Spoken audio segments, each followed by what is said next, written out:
Let's talk sewing plans. Hi guys, Mimi G here. Welcome back to my channel. If you are new here, welcome. Today I'm going to be doing a very short video on what my sewing plans are. I have 3, maybe 4 projects lined up that I want to tackle. So let me show you what they are.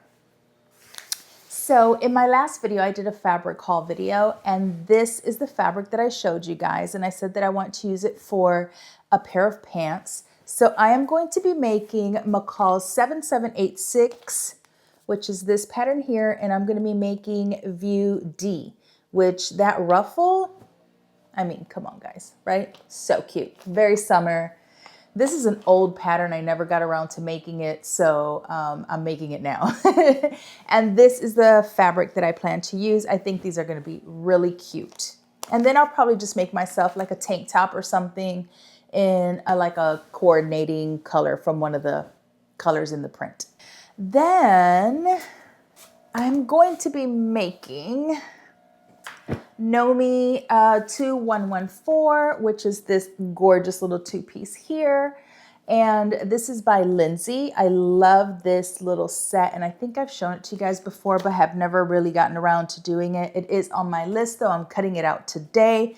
I'm going to make it. I'm going to be using this beautiful bull denim. The color is called Candy Pink, and it's from Blackbird Fabrics. I love this denim. I have used this denim in at least 6 projects in like different colors. I've done the navy, I've done the black, I did the red jeans that you guys saw, same fabric. So this is the Candy Pink color. I'm obsessed. When I saw Lindsay in the pink, I knew I was gonna basically copy. So I'm going to copy Lindsay, and I'm super excited because that's going to be very cute. And hopefully I can find some buttons that I like. Okay, the next thing that I am going to cut and prep so that I can just get to sewing is my 3071 unisex jacket blazer.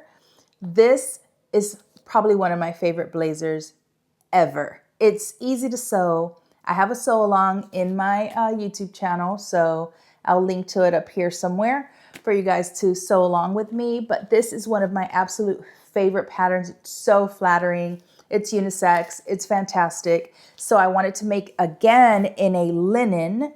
So I plan to use this gorgeous linen, which I think I have shown you guys also before. This is also from Blackbird. It's a striped stone washed linen, 100% linen. It's gorgeous. I love the stripes on it. It's actually 2 color stripes. I don't know if you guys can see that in the video, but it has a very faint gray stripe in between the white stripes. So I love this. I think it's going to make a beautiful blazer. And I think I want to use this for the lining. Like, it's actually not a lining fabric. I think it's a shirting fabric, but I'm going to use it as a lining. And because my linen is rather lightweight, this will just add more weight to the jacket. So that's going to be just fine. But I think this is going to be really cute because when I roll up the sleeves, you'll be able to see this sort of coordinating print when I have my sleeves rolled up. And then I have enough of the linen fabric that I'm going to make a pair of matching shorts. Yep. So I think I'm going to use Simplicity 3074, which is this pattern here. I'm going to make these shorts, which is basically this pant with a cut line for the shorts. And initially I was thinking of doing like a pleated short, but it's linen. And so sometimes that can get a little tricky because if the linen is not super lightweight or drapey, like if it's not a linen blend and it's just 100% cotton linen, those pleats might not lay completely flat unless I press them flat. And I don't know that I want creased press pleats on my shorts, so I decided instead to go with just a flat front short, which I just think is really cute. So I'm going to do the shorts and I'm going to do the jacket, and that's going to be such a vibe, okay? So that's what I have planned as far as like my next 3 projects. I'm hoping to get them done between this week and next, so wish me luck. And of course, when I am done, I will do a full review and show you guys the finished garments. As always, thank you guys so much for watching. Until next time, peace.